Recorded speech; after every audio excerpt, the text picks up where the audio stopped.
हमने देशवासियों को देश में उपलब्ध होने वाली बहुत सारी वन औषधियाँ, जड़ी बूटियाँ या जो हमें जीवन दे सकती हैं, इस तरह की जितनी भी वस्तुएं हैं उनके विषय में विशद चर्चा की। आज हम एक और चर्चा को लेकर के, एक और जानकारी को लेकर के हम आपके बीच हैं। ये जो आज मैं लेकर के बैठा हूँ, यह औषधि के रूप में नहीं, अभी तो भोजन के रूप में हम ज़्यादा इसको पहचानते हैं। यह एक भोजन का अंग है, एक यह दिव्य अनाज है। हालांकि देश के अंदर हरित क्रांति के अंदर हमने इसको कहीं उस रूप में सम्मिलित नहीं किया जिस तरह से हमें करना चाहिए था। इसको जौ के नाम से हम जानते हैं। आयुर्वेद में हम जौ को यव बोलते हैं। इसके बहुत सारे नाम हैं। इसको वेद्य भी माना गया है और इसके अतिरिक्त इसको धान्य राज कहा गया। जौ को धान्य राज कहा गया। यदि बॉटनिकली हम बात करते हैं तो इसको होर्डियम वल्गेर बोलते हैं। इसको होर्डियम वल्गेर, अंग्रेजी में हम जिसको बार्ली के नाम से जानते हैं, वास्तव में जो ये बार्ली जो है वह होर्डियम वल्गेर जो है, यह बहुत ही दिव्य भोज्य है। बहुत सारे लोग हमारे पास आते हैं, हमारी माताएं, बहनें, वो कहते हैं कि गुरुजी ऐसी कोई वस्तु बताइए जो बुद्धि को बढ़ाती हो।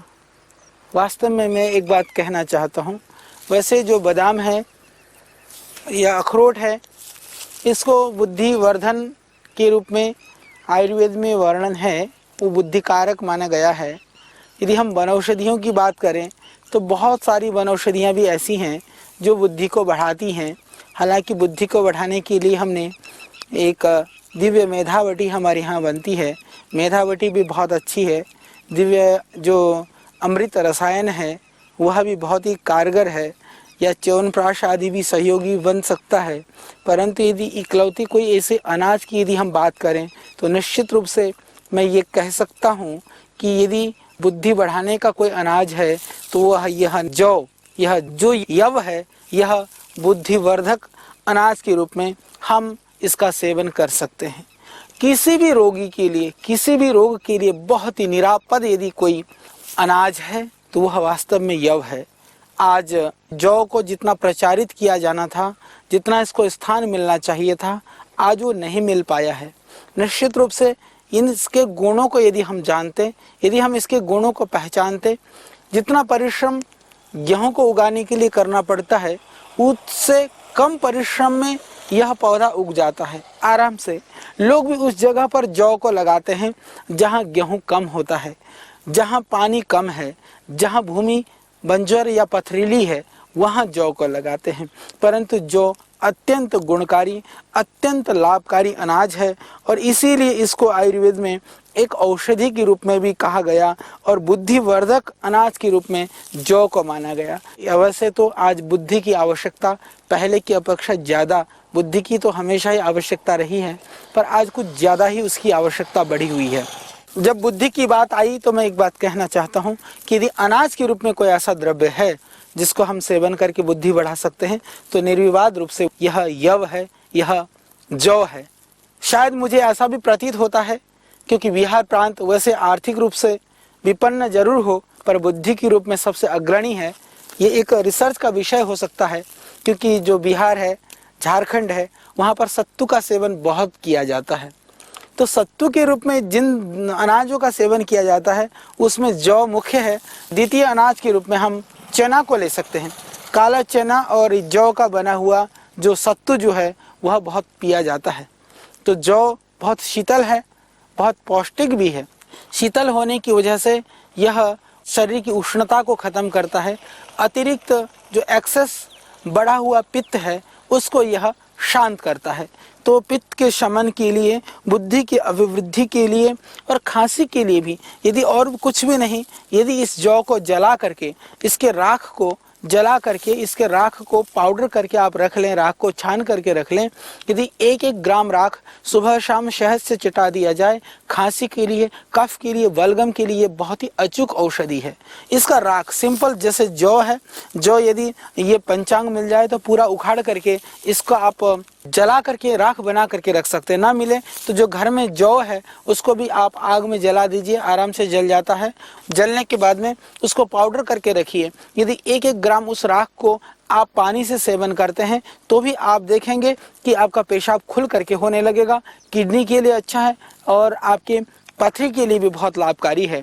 इसके अतिरिक्त जिसको खांसी है, शहद मिलाकर चटा दें। सुबह शाम यदि आप शहद के साथ चाटते हैं तो उससे खांसी ठीक हो जाती है। श्वास के रोगियों के लिए भी ये लाभकारी है। दूसरी बात ये आती है कि जब कोई डायबिटिक होता है तो जो मधुमेह का रोगी है उसके लिए बहुत बड़ी समस्या होती है कि किस अनाज का सेवन करें हम। जब मधुमेह की बात आती है तो मधुमेह के रोगी के लिए एक बहुत बड़ी समस्या होती है कि अनाज के रूप में हम क्या सेवन करें। तो ये बहुत बड़ी समस्या है मधुमेह के रोगियों के लिए। कोई निरापद अनाज है तो मैं कह सकता हूँ कि जौ सबसे निरापद अनाज है। तो जौ के रूप में आप मधुमेह के रोगियों के लिए बहुत ही उपयुक्त प्रयोग है, बहुत लाभकारी प्रयोग है। जैसे आप 10 ग्राम जौ ले लें और 5 ग्राम तिल ले लें और 3 ग्राम मेथी ले लें। मेथी, तिल और जौ, यदि इसको रात को दरदरा कूट करके मिट्टी के बर्तन में 400-500 ग्राम पानी में आप भिगो दीजिए। भिगो करके सुबह आप उसको मसल लें। वो थोड़ा बैठ जाएगा, थोड़ा लेसा हो जाता है मेथी की वजह से। फिर थोड़ा सा बैठ जाने के बाद में उसको नितार करके छान करके पिएं। यदि सुबह खाली पेट नियमित रूप से पीते हैं तो डायबिटीज़ के रोगियों के लिए बहुत ही उपयुक्त प्रयोग है, बहुत लाभकारी प्रयोग है। और जिनको डायबिटीज़ की वजह से दूसरी जो कॉम्प्लिकेशंस की संभावनाएं रहती हैं, किडनी डैमेज होने की, रेटिनोपैथी की या और दूसरी जो उसकी कॉम्प्लिकेशंस हैं, उसको रोकने के लिए भी यह एक अचूक, बहुत ही सुलभ, बहुत ही सरल औषधि है। जिसको पेशाब कम होता है, जिसको पेशाब में जलन रहती है या जिनको बार बार पेशाब जाना पड़ता है, उन रोगियों के लिए भी यह एक बहुत ही सरल और बहुत ही कारगर प्रयोग है। मात्र 10 ग्राम जौ, 5 ग्राम तिल और 2.5-3 ग्राम ले लीजिए मेथी। तीनों को रात को मिट्टी के बर्तन में भिगो करके आप सेवन करें तो इससे अंदर की गर्मी शांत हो जाएगी, जलन और दाह भी शांत हो जाएगा। जो पेशाब रुक रुक करके आता है उसके लिए भी यह लाभकारी है। तो मधुमेह के रोगी नियमित रूप से इसका सेवन करें। और मधुमेह के रोगियों के लिए मेरा एक सविनम्र आग्रह है कि वो जौ की मिस्सी रोटी, जौ, चना और गेहूँ, इसको मिला करके मिस्सी रोटी का ही सेवन करें। हालांकि आरोग्य आटा के अंदर भी हमने जौ को डाला हुआ है पर्याप्त मात्रा में, इसीलिए वह आरोग्य आटा भी सभी के लिए बहुत ही लाभकारी है। जो कमज़ोर हैं, घर में आजकल बोर्नविटा और अलग अलग तरह के बच्चों को स्वास्थ्य की दृष्टि से बहुत उपयुक्त समझ करके खिलाते जाते रहते हैं, मेरे हिसाब से वो इतने गुणकारी नहीं है। आप सिंपल यदि आप जौ का दलिया बना लें, जौ, चना, सोयाबीन, गेहूँ, जौ, चना, सोयाबीन, गेहूँ, यदि 4 अनाजों को भी अपने हिसाब से मात्रा निर्धारण कर करके यदि आटा बना करके रोटी नियमित रूप से अपने बच्चों को देते हैं तो जो मिनरल्स चाहिए, जो कैल्शियम, आयरन वगैरह की शरीर की जो आवश्यकता होती है, जो मिनरल्स की आवश्यकता होती है, वो काफ़ी मात्रा में हम इससे पूर्ति कर सकते हैं। तो इन सब चीज़ों के लिए ज़रूरी है कि आप जौ को भोजन का अभिन्न अंग बना लें। हालांकि आरोग्य आटा के अंदर भी हमने जौ को डाला हुआ है पर्याप्त मात्रा में, इसीलिए वह आरोग्य आटा भी सभी के लिए बहुत ही लाभकारी है। जैसा मैंने अभी बताया कि सत्तू के रूप में बिहार में, झारखंड में बहुत सेवन किया जाता है, मध्य प्रदेश में भी किया जाता है। तो ये सत्तू का जो पेय है वह बहुत ही गर्मी का शमन करता है। सत्तू बनाने की विधि यही है कि इसको जौ को आप भून लें, चने को भून लें, भूनने के बाद में उसको पाउडर कर करके उसको चूर्ण बना करके रख लें तो वो सत्तू तैयार हो जाता है। उसको मिश्री मिला दें या मीठा मिला करके पानी में घोल करके यदि आप पीते हैं तो गर्मी का शमन करती है, पेशाब खुल करके लाती है, भूख की निवृत्ति करती है, शरीर के लिए हितकारी है। और जो कमज़ोर बच्चे हैं उन कमज़ोर बच्चों को भी आप यदि उसकी खीर बना करके खिला दें। खीर बनाने के लिए आप दलिया मोटा मोटा कूट करके रात को पानी में भिगो दें। भिगो करके सुबह वो पानी भी आप पी सकते हैं। जैसे मैंने बताया मधुमेह के लिए बहुत लाभकारी है। उसके बाद में जो दलिया बचा उस दलिया को आप दूध में पकाएं। दूध में पका करके वो खीर तैयार हो जाता है। वह खीर आप बच्चों को खिलाइए, बड़ों को खिलाइए, बहुत ही पौष्टिक है, ताकत देने वाला है, उससे शरीर की सुंदरता और सौष्ठव को भी बढ़ाने वाला है। जौ जो है यह रक्त शोधक भी है, यह त्वचा की सुंदरता को भी बढ़ाता है, स्किन की जो शाइनिंग है उसकी भी अभिवृद्धि करता है। कॉस्मेटिक के रूप में भी यदि आप जौ को बहुत बारीक पाउडर पीस करके उसमें आप खीरे का थोड़ा रस निकाल लें और टमाटर का भी थोड़ा रस निकाल लें, खीरे का रस, टमाटर का रस, और इसको कपड़छन कर लें, जौ के आटे को कपड़छन जौ का आटा यदि वो आप चेहरे पर लगाते हैं तो कुछ दिन आप लगाइए, उबटन की जगह पर जौ का आटा और खीरे का रस और टमाटर का रस आप प्रयोग करिए और आप देखेंगे कुछ दिनों में ही आपकी चेहरा सुंदर हो जाएगा, दमकने लगेगा। हालांकि आजकल हमने एक कांति लेप कर करके सुंदरता की लेप बनाया हुआ है, एक ब्यूटी क्रीम भी हमने बनाई हुई है, तो उन सब चीज़ों की भी आपको आवश्यकता नहीं पड़ेगी, क्योंकि ब्यूटी क्रीम्स लगाने से कलर परिवर्तित नहीं हो जाता है, पर जो प्राकृतिक कलर है, जो आपका जो एक्चुअल जो रंग है, वह रंग आपके शरीर के अंदर होना चाहिए। जो रंग है कहीं हमारा डार्क हो रहा है, कहीं लाइट हो रहा है, कहीं पीला हो रहा है, कहीं काला हो रहा है, वो ऐसा नहीं होना चाहिए। यदि आप उस तरह से करना चाहते हैं तो भी यह जौ के द्वारा संभव है। तो जौ का आप उबटन लगाएं, जौ के आप भोजन करें, दोनों ही तरह से बाह्य और आंतरिक रूप से हम इसका प्रयोग कर सकते हैं। तो जो डायबिटीज़ के रोगी हैं वो बहुत ध्यान दे दें। मात्र यदि जौ को ही इसको पीस करके पूरा रात को करके भिगो दें और सुबह जो है छान करके उसको पीते हैं तो उससे भी मधुमेह में लाभ होता है। और आयुर्वेद के अंदर एक और बहुत ही प्रामाणिक और बहुत ही एक दिव्य प्रयोग है इस जौ का, उसको हम यवक्षार बोलते हैं। यवक्षार बनाने की जो विधि है, इस जौ को जैसे अभी खेत में ये आधा पका हुआ जौ है, इस जौ को टुकड़े कर दें और इसको जला दें, पूरा जला करके इस राख को एक बर्तन में डाल दें। बर्तन में डाल करके हर 10-15 मिनट में उसको अच्छी तरह से हिलाते रहें। हिलाने के बाद में सारी राख नीचे बैठ जाती है, ऊपर कुछ तिनके वगैरह तैर रहे हों उसको निकाल के फेंक दें। फिर उस पानी को नितार लें। नितारने के बाद में उस पानी को पकाते रहें, धीरे धीरे उस पानी को पकाएं। पकाने के बाद में वह पानी गाढ़ा हो जाता है। गाढ़ा होने के बाद में उसमें से एक थोड़ा सा मटमैले कलर का आपको एक द्रव्य प्राप्त होता है, उसको यवक्षार बोलते हैं। यवक्षार का मतलब हो गया कि यव का जो सार है वह है वो। तो यवक्षार बहुत ही लाभकारी है बहुत सारे रोगों में। यवक्षार को दिव्य कहा गया है, यवक्षार को अमृत कहा गया है। तो हम आयुर्वेद में जो किडनी के रोगी हैं उन किडनी रोगियों में हम यवक्षार यूज़ करते हैं। यवक्षार और हम यूज़ करते हैं पथरी के रोगों में, मूत्र संबंधी रोगों में आप पानी से ले लीजिए, खांसी के लिए आप शहद से ले लीजिए। एक समय की मात्रा आधा ग्राम से 1 ग्राम आप सेवन कीजिए तो आप देखेंगे कि आपके लीवर के लिए यवक्षार बहुत ही लाभकारी है। बहुत सारे रोगों में यवक्षार अग्नि का दीपन करती है। जिनको भूख कम लगती है, यदि 1 ग्राम लगभग यवक्षार रोटी में रख करके थोड़ा सा घी रोटी मिला करके शुरू में खाएं तो इससे भूख की अभिवृद्धि होगी, जो पाचन है उसकी अभिवृद्धि होगी। जिनको कम पेशाब की समस्या है वह भी इसको थोड़ा सा पानी के साथ ले लेते हैं तो पेशाब खुल करके होने लगेगा। तो इस तरह के बहुत सारे रोगों में आप इसका प्रयोग कर सकते हैं। तो यह जौ, इसको दिव्य अनाज कहा गया है, इसको जो है धान्य राज कहा गया है।